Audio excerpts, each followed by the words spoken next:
Okay, idea नहीं बता मेरे को। घर पे बैठ के टेस्ट देना है ना वो, उसके लिए, लेकिन बुक खोल के लिखना है। अच्छा, है ना कॉस्ट अकाउंटिंग और लॉ को क्या किया उसका?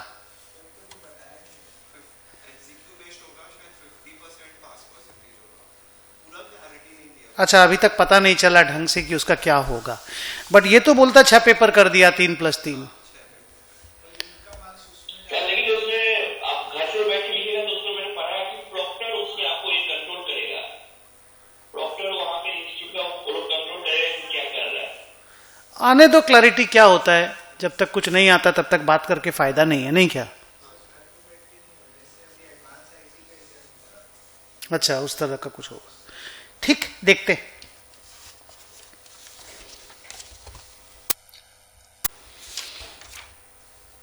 तो अपना अगला इंडेस जिस पे हम लोग अभी मूव कर रहे हैं वो है इंडेस 116 लीजेस। आप मुझे पेज नंबर बताओगे?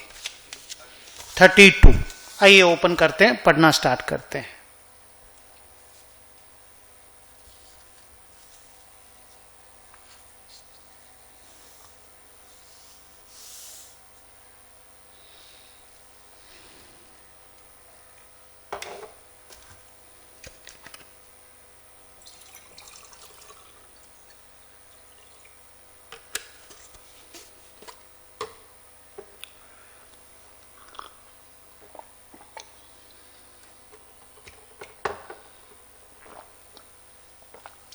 रेडी? लिखता है according to Ind AS 116 the ROU asset in the books of the lessee shall be depreciated normally as per इंडेस 16। जो इंडेस 16 का रूल होता है ना प्रॉपर्टी प्लांट एंड इक्विपमेंट का, वही रूल एप्लीकेबल होता है। तो इसमें वो लाइफ को लेकर के बात कर रहा है। उसमें लिखा है lower of the lease term and assets useful life. Common sense बनता है कि भाई एसेट की यूजफुल लाइफ ही नहीं बचेगी तो ROU एसेट का पर्पज ही क्या रह जाएगा, तो उसके पहले डेप्रिशिएट कर देना चाहिए। और यूजफुल लाइफ अगर ज्यादा भी है, मेरा अगर टर्म 3 साल का ही है तो हमको 3 साल में डेप्रिशिएट कर देना चाहिए। तो इसका लॉजिक बनता है, but as per Ind AS 16 is the answer. Higher of the lease term and assets useful life कोई सेंस ही नहीं है। हमको अगर 3 साल का ROU एसेट है तो हमको 3 साल में डेप्रिशिएट करना ही पड़ेगा। इंटायर लीज टर्म और useful life of the asset, इसी में से चॉइस बना दिया, लेकिन हमको अच्छा लगा। अदरवाइज नॉर्मली एक तो थॉट ये रहता है कि भाई लाइफ तो बहुत बड़ा होता है एसेट का, और हम लीज पे तो 3-4 साल के लिए लेते हैं, तो हमको तो 3-4 साल में डेप्रिसिएशन दे देना है मेरे ROU एसेट को। तो एक नॉर्मल आइडिया रहता है कि lease term is the answer, नहीं समझे? बट इसमें वो चीज भी डाल दिया कि भाई तेरा लीज टर्म मान लो 12-13 साल का भी है, तुमने साइन किया उसके साथ, पर असेट का यूजफुल लाइफ ही उतना नहीं है जो तुम लीज पे ले रहे हो, तो डेप्रिसिएशन तो जल्दी खत्म कर देना चाहिए ना। भले आप पेमेंट बाद में भी करते रहो, भाई लीज टर्म तो आप बाद में भी पेमेंट कर सकते हो ना, यूज नहीं भी कर रहे हो। ये बढ़िया लगा मेरे को, ये वाला चीज। Next, lease term includes period covered by an extension option if the exercise of that option is certain होना चाहिए। अच्छा, certain में भी, अच्छा, highly probable, reasonably certain, virtually certain और remote। ये तो गजब गंदगी है भाई। मैं आपको बुक दिखाता हूं,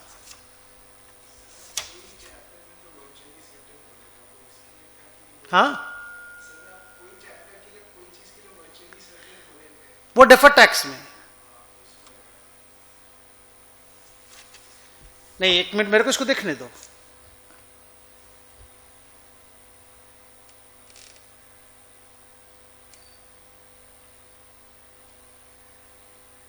क्या चीज का कॉन्सेप्ट है ये?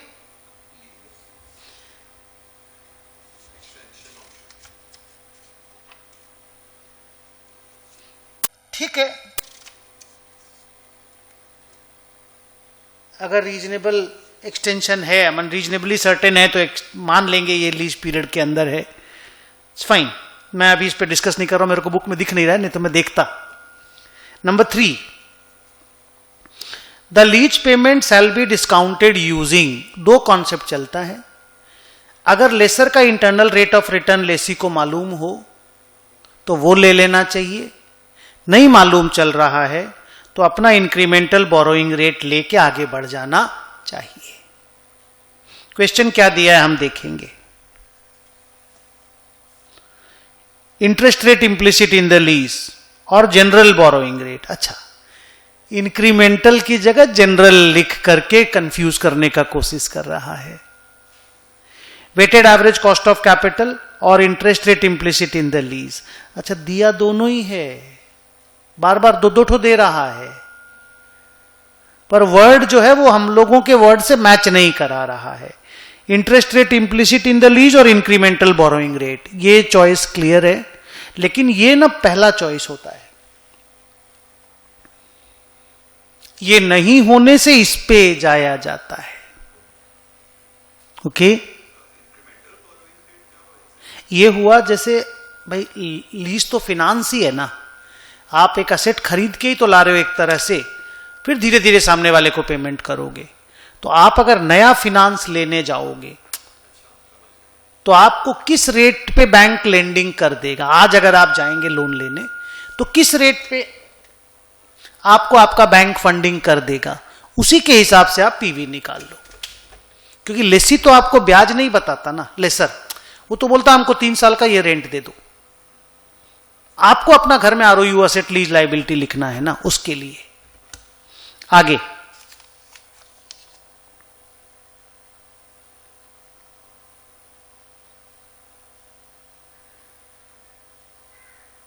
ये रॉन्ग चॉइस है, ये आंसर रॉन्ग है। A lessee is required to measure the right of use asset in the financial statement initially at fair value, NRV, cost, present value of lease payment. Fourth one is the correct answer. ये टिक wrong हुआ है institute से, fourth one is the correct answer. इसको तो revise करा लो।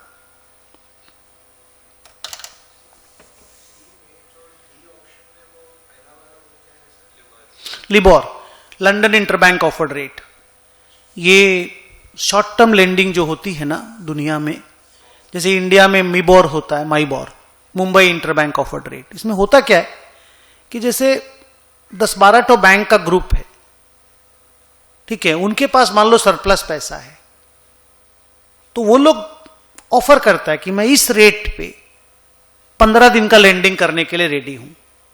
उसका एक average rate निकाला जाता है, कितना पैसा और कितना रेट अवेलेबल है मार्केट में, उसको लंदन में लिबोर और मुंबई में माइबोर बोला जाता है।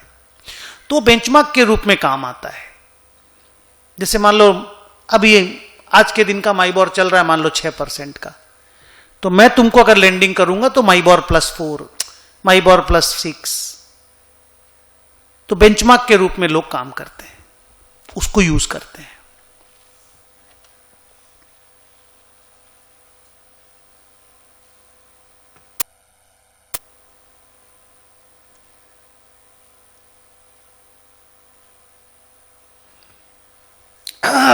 पढ़ो अगला वाला क्वेश्चन, मैं रेडी करता हूं।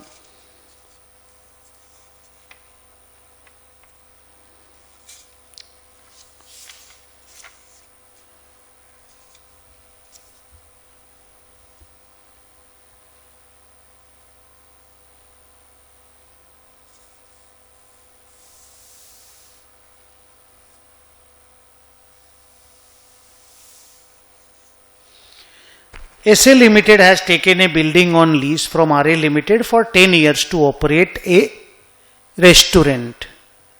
As per the contract, SA Limited has a decision-making right regarding all the operations and usage of the restaurant. होना ही चाहिए मेरे पास सारा अधिकार.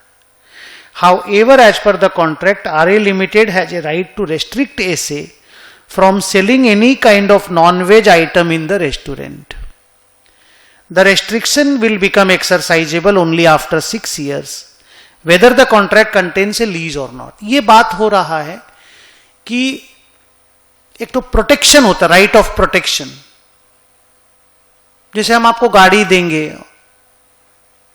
और हम आपको बोलेंगे कि अनइंश्योर्ड गाड़ी मत चलाना. नहीं समझे, मैं अपनी गाड़ी को प्रोटेक्ट कर रहा हूं. यह प्रोटेक्शन राइट नहीं है. समझ पा रहे हो मैं क्या बोल रहा हूं? आपको मैं बोल रहा हूं नॉनवेज नहीं बेच सकते, आप हमको रेस्टोरेंट भाड़ा पे दिए हैं. अब हम क्या बेचेंगे क्या नहीं बेचेंगे ये तो आप डिसाइड नहीं करेंगे ना. तो उसमें लिखा है कि 6 साल तक कोई प्रॉब्लम नहीं है.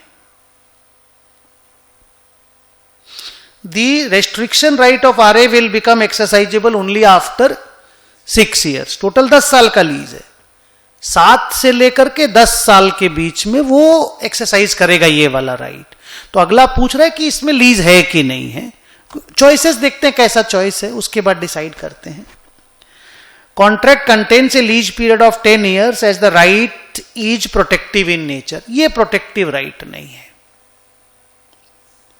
Contract contains a lease for 6 years as the lessee has the right to control the use of the asset for a portion of the period. ये right लग रहा है देखने से. Contract contains a lease for 4 years as the lessor has the right to control. Lessor के पास right of control होने का कोई स्कोप ही नहीं है. हमारा होना चाहिए right of control. None of the above. तो देखो दो ही जगह पे क्वेश्चन जाता है, एक ए और एक बी में. ए में उसके राइट को प्रोटेक्टिव बोला गया है, ये राइट प्रोटेक्टिव राइट नहीं है. तो 6 साल का लीज हम मानेंगे, बिकॉज अगला 4 साल तो हमको लेसर के हिसाब से काम करना पड़ेगा. तो B is the choice. 6 number word का गेम है, पढ़ लो और आगे बढ़ो. 6 में मैं कुछ बोलूंगा नहीं.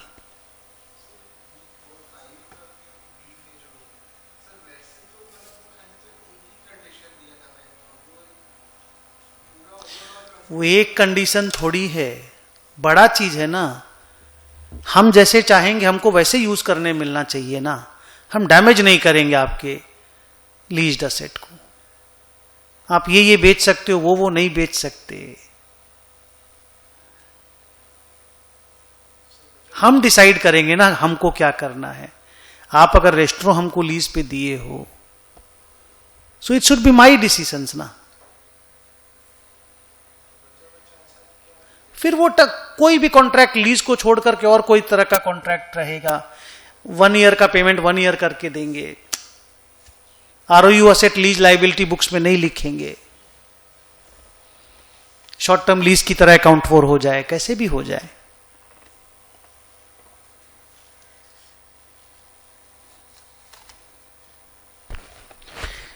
ये आप पढ़ लो खाली, इसमें मेरा कुछ बोलना नहीं है. An entity shall revise the lease term if there is a change in the economic life, secondary period, useful life, non cancel. Again choice से पता चल जाता है कि लीज से रिलेटेड बात तो नॉन कैंसिलेबल पीरियड का ही हो रहा है. 7 नंबर क्वेश्चन.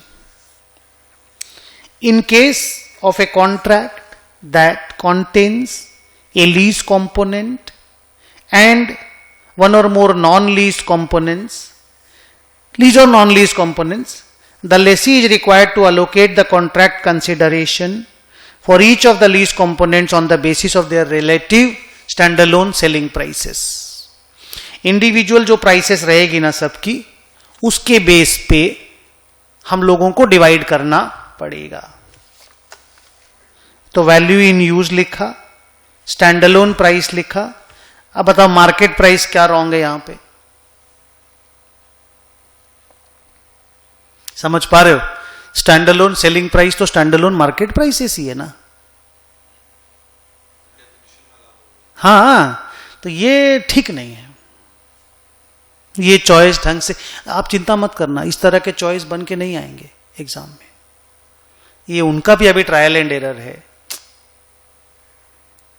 और बहुत ज्यादा गलती भी किया हुआ नहीं है. पहली बार बनता है बुक तो ये सब तो होता ही है, नॉर्मल है. तो आपको इतना स्ट्रेस लेने का नहीं है अगर हमको 1 आध 2 जगह पे ऐसा मिल रहा है तो. Next, an entity is required to assess whether the contract contains a lease at commencement of the lease term. ये तो हम लोग इंसेप्शन में कर लेते हैं ना. Obtaining the possession of the identified asset, inception of the contract, beginning of the relevant annual year. इस पे हमको थोड़ा सा याद नहीं है. My memory doesn't go well. समझा क्या बोला? इसको आप लोग एक बार बुक से देखो तो. बुक से वहां नहीं मिलेगा, मेरी बुक में भी नहीं मिलेगा. इंस्टीट्यूट की बुक से देखो तो. मेरे को थोड़ा कंफ्यूजन हो रहा है. मेरे को जो याद है ना, लीज है या नहीं है, ये इंसेप्शन में होता है.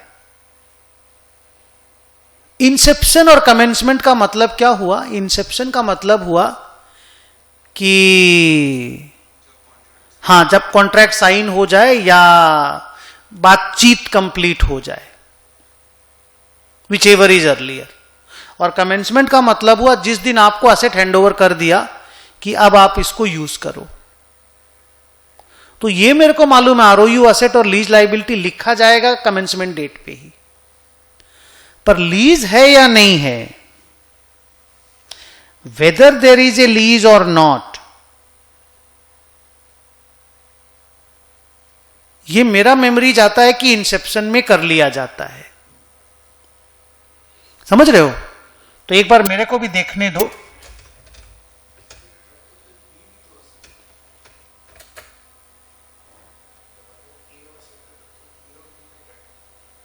नहीं, इंसेप्शन में दोनों में है ना, कमेंसमेंट और ये दोनों सेम. यहां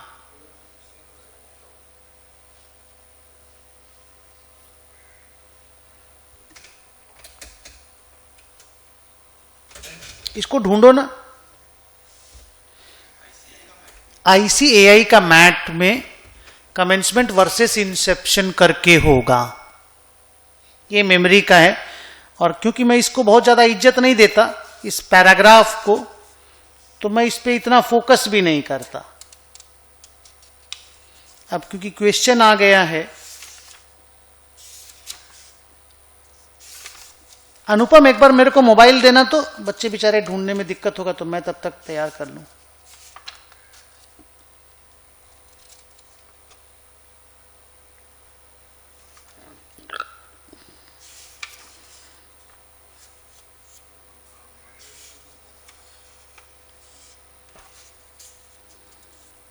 संपूर्णा देखो बच्चा, तुम भी जरा.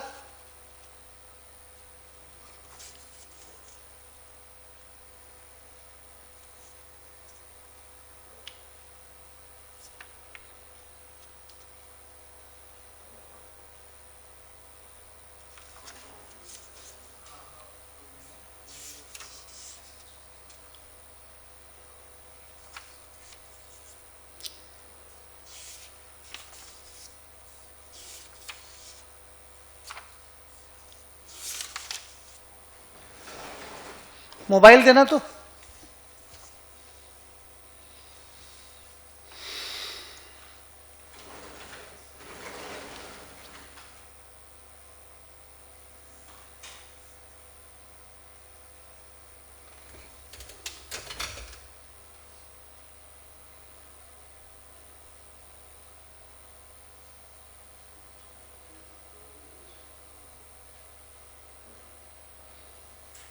अभी मैं ढूंढ देता हूं.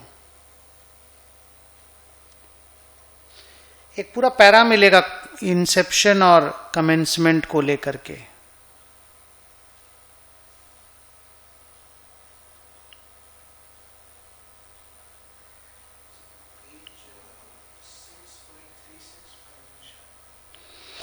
Page number 6. नहीं नहीं नहीं नहीं,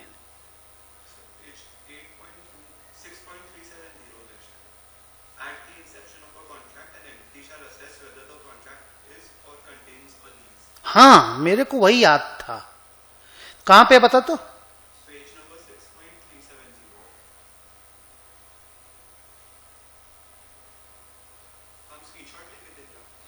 1 मिनट मिल जा रहा है, मैं स्क्रीनशॉट देखूंगा तो और वक्त लग जाएगा। तो ये आंसर रॉन्ग लग रहा है ना, मैं यही पूछ रहा हूं।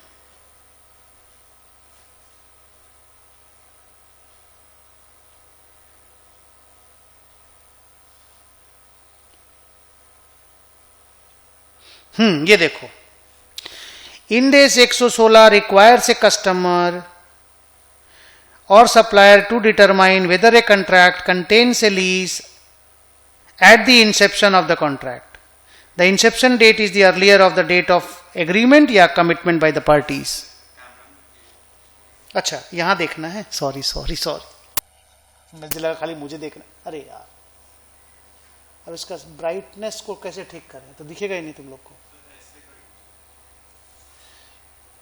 अरे नहीं, ब्राइटनेस, ये तो भाग जा रहा ना। हाँ रुको,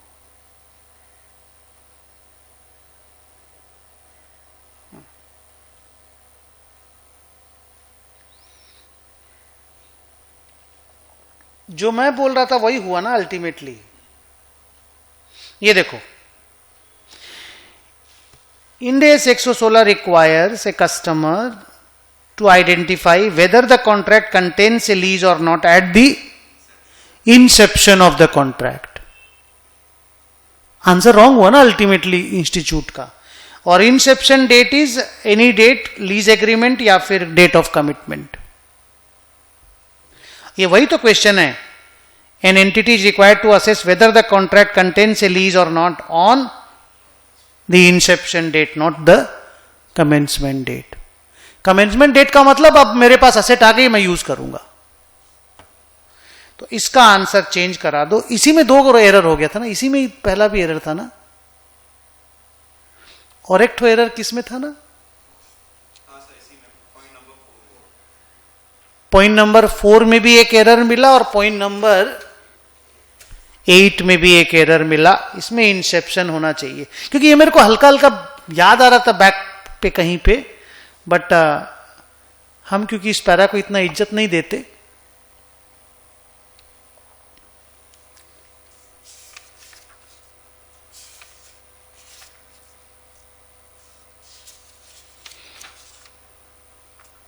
लेकिन बुक में आप तभी रिकॉर्ड करोगे जब कमेंसमेंट चालू होगा। हेलो, आगे अगला क्वेश्चन देखते हैं Munna. According to Ind AS 116 lease liability does not include unguaranteed residual value. Lease payment पूरा इंक्लूड होता है, यूजीआरवी इंक्लूड नहीं होता। यूजीआरवी लेसर कंसीडर करता है हमेशा, वो लेसी के लिए रेलेवेंट नहीं है, क्योंकि लेसी उसका पेमेंट करने वाला नहीं है। तो बहुत सारा नाम दिया है, present value of fixed payment, guarantee, termination penalty. UGRV is the obvious choice. Next, according to Ind AS 116 initial measurement of ROU asset does not include lease liability. बिल्कुल करता है। Indirect initial direct cost asset का part बनता है। Dismantling का PV asset का part बनता है, लाइबिलिटी अलग से रिकॉर्ड होता है, क्योंकि पूरा पीपी यूज होता है, प्रॉपर्टी प्लांट एंड इक्विपमेंट का सारा कॉन्सेप्ट यूज होता है। कॉन्टिंजेंट रेंट तो लीज लाइबिलिटी में आता ही नहीं है। कॉन्टिंजेंट रेंट समझे कि नहीं? कॉन्टिंजेंट रेंट मतलब सेल के बेसिस पे भाड़ा होगा। 3-4 साल की लीज पे ले ले मेरा प्रॉपर्टी, जितना तू माल बेचेगा 2% रेंट, तो जो कॉन्टिंजेंट रेंट बोलते हैं। तो वो सब रेंट का पीवी कैसे निकलेगा? यहां तो पीवी ऑफ लीज टर्म है ना, PV of lease rent payment है ना, तो उसके लिए तो रेंट का फिक्स्ड होना जरूरी है। डन। सो 2 आंसर हमें रॉन्ग मिले। एक बार फिर से बता दो कौन सा था रॉन्ग आंसर्स।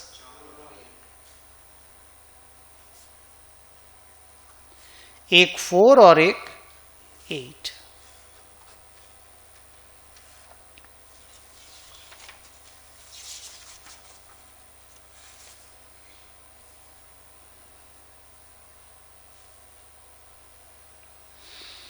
अगले में चलते हैं। Agriculture, everything at fair value less cost to sell. Agriculture का बेसिक आइडिया है everything at fair value less cost to sell. Profit होता है, चुपचाप प्रॉफिट लिखो, कोई प्रॉब्लम नहीं है। हम लोगों ने एक कार्व आउट निकाला यहां से बियरर प्लांट वाला, अगर कोई बियरर प्लांट है, प्लांट उसका एग्रीकल्चरल प्रोड्यूस नहीं, अगर कोई बियरर प्लांट है जो हमको कंसिस्टेंटली एग्रीकल्चरल प्रोड्यूस देने वाला है, तो उसका जो प्लांट है वो हम, हाँ, उसका फेयर वैल्यूएशन नहीं होगा, वो हमारा प्रॉपर्टी प्लांट एंड इक्विपमेंट में आएगा। मानो उसको हम लोग इधर ले आए हैं, इंड AS 16 में ले आए हैं फ्रॉम इंड AS 41। ये हाँ टी गार्डन वाला एग्जाम्पल, जो बुशेस हम लोग जिसको बोलते हैं, वो वाला एग्जाम्पल। लेकिन ये चीज बियरर प्लांट के लिए एप्लीकेबल है, लाइव स्टॉक के लिए एप्लीकेबल नहीं है। ओनली प्लांट होना चाहिए, तभी उसको इंड AS 116 में लाएंगे, वो भी बियरर प्लांट। और बियरर प्लांट का डेफिनेशन है कि एक वो एग्रीकल्चरल प्रोड्यूस हमको प्रोड्यूस करके देगा, 1 साल से ज्यादा हम उसको यूज करेंगे, और लकड़ी की तरह काट के उसको बेचने का मेरा कोई इंटेंशन नहीं है। ठीक है, तो पढ़ते हैं agriculture. Which of the following are considered as bearer plant and not to be accounted for in accordance with Ind AS 41? ये question property plant and equipment में पूछा जाना चाहिए था, इंड AS 41 का क्वेश्चन नहीं है। अब इसको पढ़िए, इसमें तो मैं क्या बोलूं, प्लांट्स, इसको तो पढ़ना पड़ेगा क्योंकि ये तो अजीब टाइप का कहानी है ना। Plants cultivated to be harvested itself as an agricultural produce, for example, वो ट्री जिसको हम काट के बेचने वाले हैं, तो कंडीशन ही फेल कर रहा है। Has to be a bearer plant, कुछ बियर करेगा वो। Plant which give fruits in a particular season for more than 1 year, हाँ ये मैं मान सकता हूं, almost a right choice, almost. आगे, plants cultivated to produce agricultural produce when there is more than a remote likelihood that the entity will also harvest and sell the plant itself as an agricultural produce other than as incidental scrap sales, for example। इतना जरूरी नहीं है, हमारा वो intention नहीं होना चाहिए। आगे, annual crops, for example maize, wheat, ये सब नहीं होता बियरर प्लांट। बियरर प्लांट का एग्जाम्पल है grape wine, orange orchard, tea garden,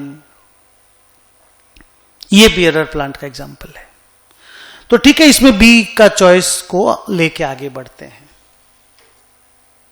2 number, A conditional government grant related to a biological asset which is measured at its fair value less cost to sell shall be recognized in the P&L only when the conditions are met। पढ़ने से भी आपको पता चल जाएगा, choice easy है। Conditional grant है रे। आगे,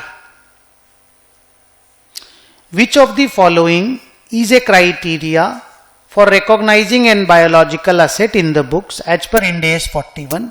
तो असेट के ही रिकॉग्निशन क्राइटेरिया है, अलग से कोई क्राइटेरिया नहीं है। Control over the asset, obviously yes. Future economic benefit will flow, होना ही चाहिए। फेयर वैल्यू और cost can be measured reliably, यहां पे फेयर वैल्यू और cost can be measured reliably क्यों लिखा है मैं आपको बताता हूं। इसका एक कारण है। ऐसे तो बोला जाता है कि बायोलॉजिकल असेट को फेयर वैल्यू पे मेजर करना है हमेशा, लेकिन यह भी बोला हुआ है कि जब तक फेयर वैल्यू पता चलना चालू नहीं हो जाता तब तक आपको कॉस्ट पे ही मेजर करना पड़ेगा। ये कई बार क्या होता है ना, अब बायोलॉजिकल असेट है, जैसे मान लो कोई शेर का बच्चा है, ठीक है, अब 5 साल का शेर से लेके 10 साल का शेर का तो फेयर वैल्यू पता है, पर एक 2 महीना का बच्चा का फेयर वैल्यू पता नहीं चल रहा है, तो क्या करें? तो बोला जो खर्चा लग रहा है उसी पे लिखते जाओ। नहीं समझे? फिर एक टाइम जब आएगा जब फेयर वैल्यू पता चलने लग जाएगा तो फेयर वैल्यू पे ले आना। इसीलिए वो यहां पे कॉस्ट लिखा है, नहीं तो फेयर वैल्यू लिखना चाहिए था। So all of the above is the choice. Next. वही asset ready to be brought into, जिसको बोलते ना, जब तक वो रेडी नहीं हो जाता तब तक का फंडा। तो ये सब टाइम पे तो क्या फीडिंग फाडांग सब मिला लेता है, हाँ, तब तक कैपिटलाइज ही करता रहता है। ऐसे भी वो तो यूजेबल है नहीं, देख, एक एज के बाद ही हो पाएगा। और ये भी इसीलिए एक्सेप्शन की तरह दिया गया है, अगर नहीं पता चला तो। आगे, which of the following combination is false regarding the definition of a biological asset and agricultural produce in Ind AS 41? Agricultural land is not a biological asset. जिंदा होना चाहिए। Biological asset is a living animal or a plant. LIVING जरूरी है, तो ये तो obviously false है। Bushes and leaf हो सकता है ये, क्योंकि टी बुशेस यही होता है। पिग्स एंड कार्कासेस ये हो सकता है, पिग लिविंग एनिमल है। वाइन्स एंड ग्रेप्स ये हो सकता है, तो ये रॉन्ग चॉइस है। और ये देखो बायोलॉजिकल असेट से जाके क्लियर हुआ कि उसका डेफिनेशन है लिविंग एनिमल और अ प्लांट। आगे क्या लिखा बेटा, देख तो,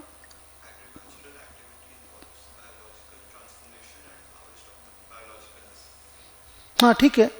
agricultural activity involves biological transformation and harvest of biological assets, okay, for sale, हाँ हो सकता है। अच्छा, फॉर ऐसे करके घटिया question, for conversion into an agricultural produce हो सकता है, into additional biological asset, yes that is also an agricultural activity. And इसका answer all of the above में आता है।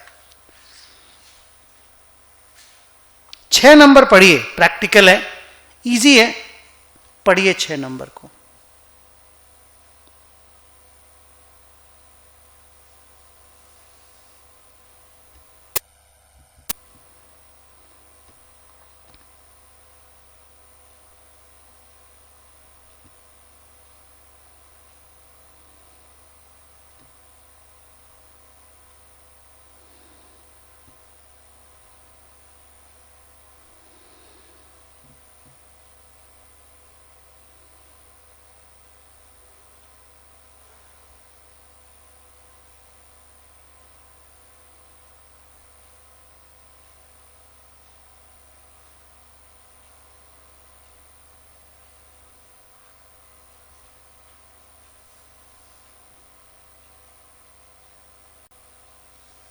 पढ़ लिए बेटा,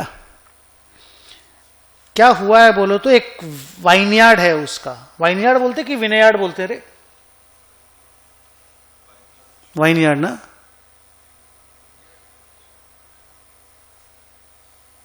सुला विनयार्ड ही बोलता है जो कंपनी है ना, हाँ प्रोनाउंसिएशन कैसा होता है नहीं मालूम, विनयार्ड बोलते हैं क्या, ओके। तो in the outskirts of Satara city of western Maharashtra उसका एक विनयार्ड है। Grape wine plants and grapes का मिलाकर के फेयर वैल्यू 10 लाख है। वाइन प्लांट का कॉस्ट जो था वो उसने 3 लाख में खरीदा था, और ग्रेप्स का फेयर वैल्यू 240 है। कॉस्ट मॉडल कर रहा है वो इंड AS 16 के हिसाब से। तो नीचे कौन सा ऑप्शन करेक्ट है। इंटरेस्टिंग क्वेश्चन, पढ़ के देख, समझे कि नहीं क्या किया क्या किया वो। अरे वो अलग कर दिया बियरर प्लांट को, वो पीपी हो गया, और ग्रेप्स एग्रीकल्चरल प्रोड्यूस हो गया। तो ग्रेप का वैल्यूएशन आप फेयर वैल्यू पे करोगे और प्लांट का कर नहीं सकते, बिकॉज प्लांट बियरर प्लांट हो गया। सो इसीलिए उनका आंसर 3 लाख और 2,40,000 हुआ, 3 लाख और 7 लाख नहीं हुआ, क्योंकि फिर 10 लाख में तो प्लांट का भी फेयर वैल्यू आ जाएगा ना, तो प्लांट को वो लोग कॉस्ट मॉडल पे लेकर के जाना चाहता है। गुड क्वेश्चन है। 6 नंबर को अच्छा मानना चाहिए। नेक्स्ट 7 ना, गेन और loss arising from initial recognition of biological asset and from a change in the value of biology, P&L। इसमें कोई भी प्रॉफिट लॉस होता है ना, वो P&L में जाता है। सर बोलो बेटा। सर प्रीवियस क्वेश्चन में वो प्लांट को क्यों कॉस्ट के लिए मुझे समझ। अरे क्योंकि वो बियरर प्लांट है ना, ग्रेप वाइन है ना, तो उसमें जो प्लांट होता है वो तो बियरर प्लांट का कार्व आउट में चला गया ना हम लोग का। ओके, तो वो कॉस्ट में हो जाएगा। हाँ, फिर उस प्लांट ग्रेप तो एग्रीकल्चरल प्रोड्यूस हुआ। ओके, वो fair value less cost. Yes yes, grape तो agricultural produce, grape is not the bearer plant, it is the agricultural produce.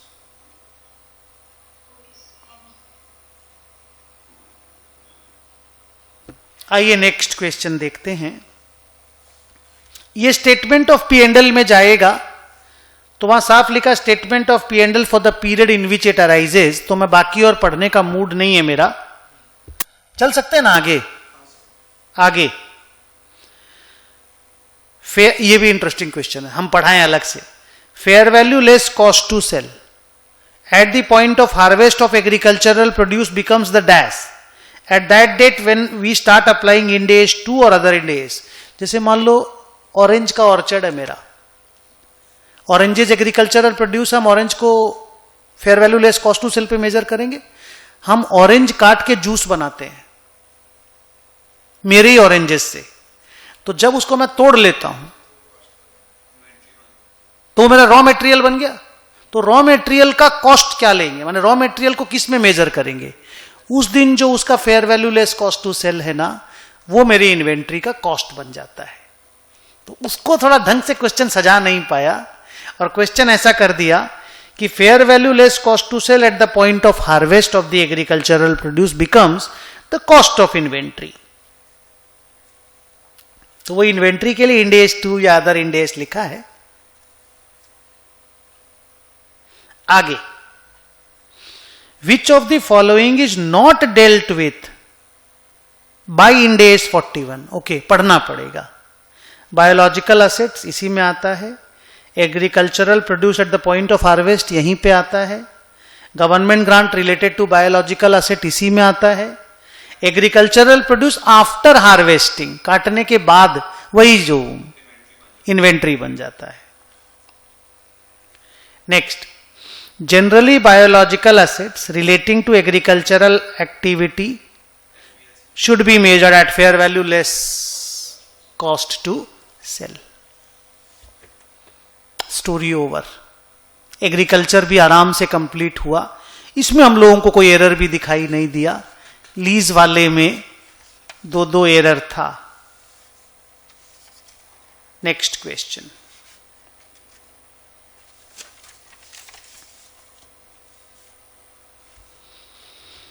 Government grant.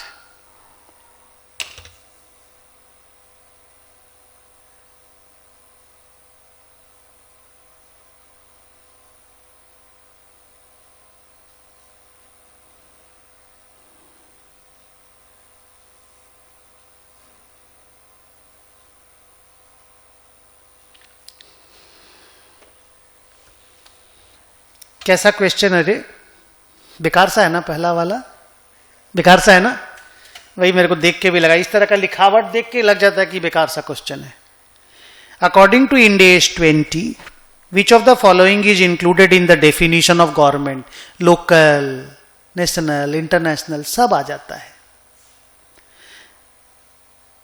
लिखा government, local and national body only, government agency only, international body only, government, governmental agencies और similar bodies whether local, national और international, यही right है। ठीक है, आगे देखते हैं। सला ये सब चीज भी कोई लिखाता है क्या यार? समझ रहे हो बात को? अब ये सब कितना बच्चे लोग को हम तो लिखाए होंगे, हम छोड़ते नहीं हैं। गवर्नमेंट ग्रांट दूसरी वाली बुक में है क्या रे?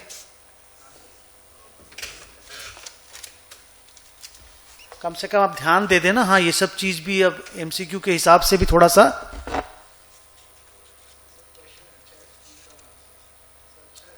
हाँ उस तरह से देखो तो फ्री का मार्क्स है हम लोगों के लिए। हाँ, क्योंकि ऑब्वियस चॉइस है ना, तो एज सच कोई लड़ाई नहीं है। और क्योंकि ऐसा होता कि ये एक्सक्लूडेड है वो इंक्लूडेड है, तब तो अलग से बात होता ना यार, नहीं क्या? गुड।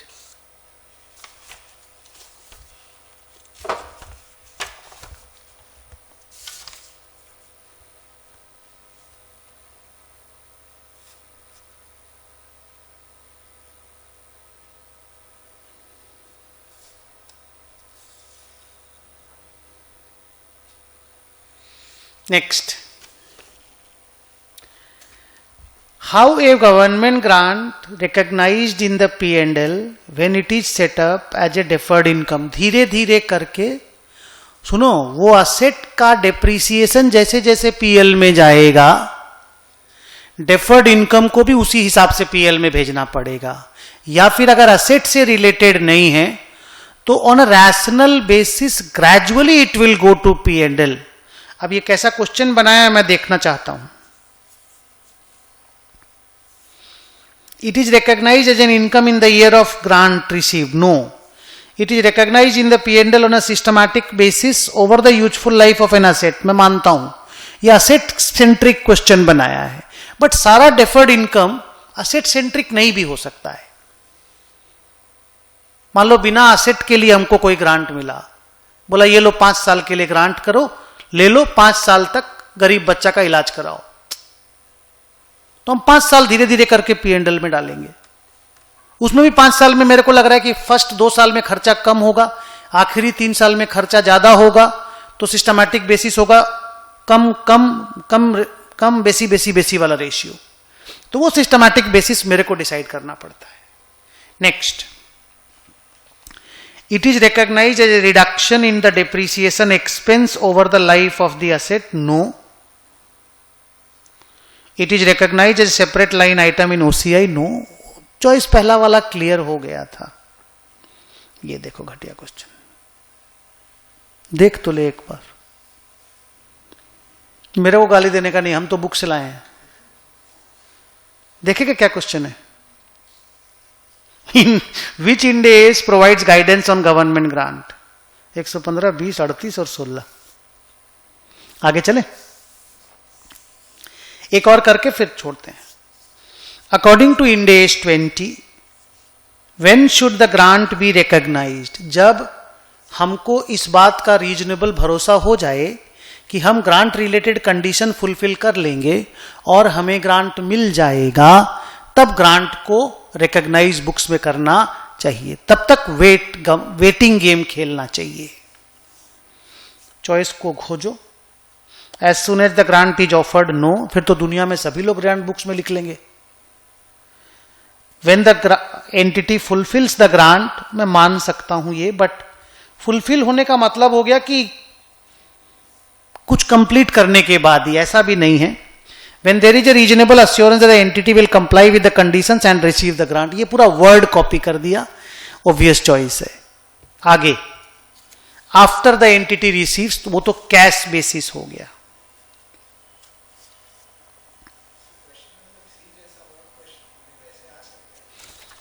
नहीं, इम्पॉसिबल, नहीं आएगा।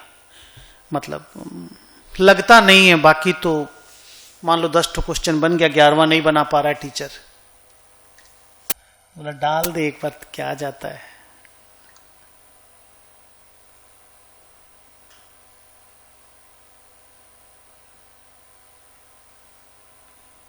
चलो अगला वाला पढ़ो, मैं कुछ काम भी कर लेता हूं तब तक। Share based payment, only 3 questions.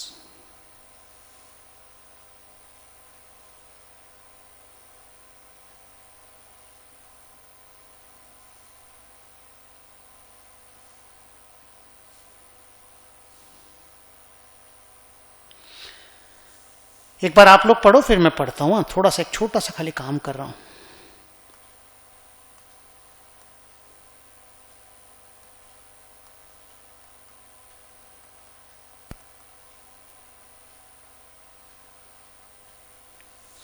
क्या बोल रहा है रे? 2000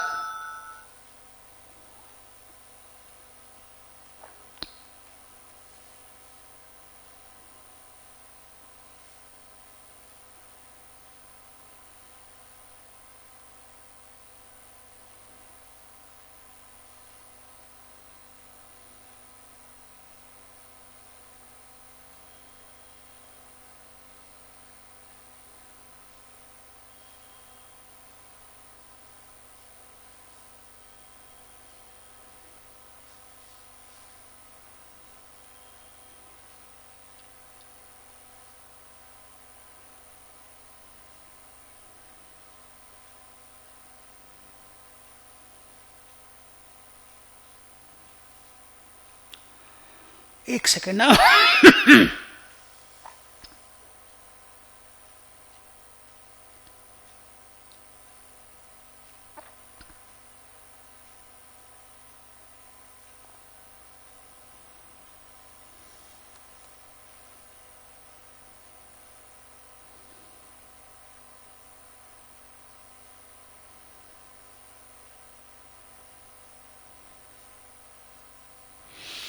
बोलिए क्या लिखा है? 2000 ऑप्शन दिया था 3 मैनेजर लोगों को, ईच करके कि 2000 मिला के है? ईच करके है क्या? फिर क्या लिखा?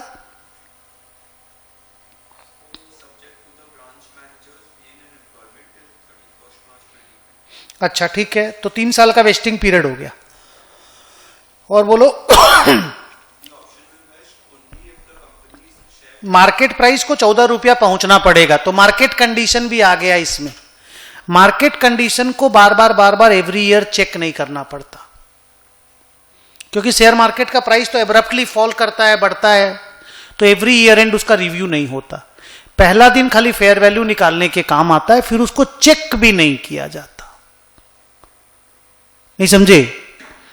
तो ठीक है, उसको बीच बीच में हम रिव्यू नहीं करेंगे। ऑप्शन का फेयर वैल्यू कहां है? 10 रुपया है। हेलो, तो 2000 इंटू 3 इंटू 10, ये मेरा टोटल कॉस्ट है शुरू में, बट नंबर ऑफ इंप्लॉई को रिव्यू करना पड़ेगा एवरी ईयर एंड पे। तो लिखता है मार्केट प्राइस देख गिर गया है बहुत, और कंपनी को लग रहा है ऑप्शन वेस्ट नहीं करेगा, लेकिन ये यूज नहीं कर सकते आप, इसको चेक नहीं करना है।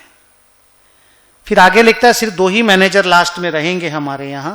हेलो, 2 ही मैनेजर रहेंगे लास्ट में, और 2 मैनेजर के हिसाब से आप खर्चा निकाल लो। तो 2000 into 2 into 10 into 1/3, 2000 option, 2 employee, 10 रुपया फेयर वैल्यू इंटू 1/3।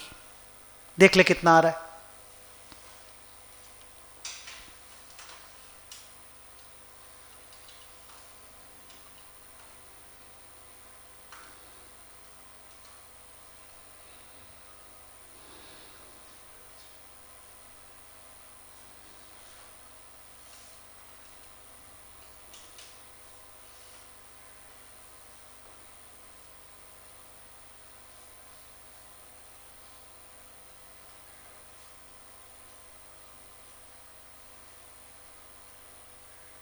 नेक्स्ट, एक प्लांट खरीदे हैं और बदले में 1000 शेयर देंगे। प्लांट आ गया है मेरे पास, शेयर 1 महीना बाद पेमेंट करेंगे। प्लांट का फेयर वैल्यू 10,000 है, शेयर का 1 अप्रैल का फेयर वैल्यू 8,000 है, 1 साल बाद 9,000 है। क्या करना चाहिए?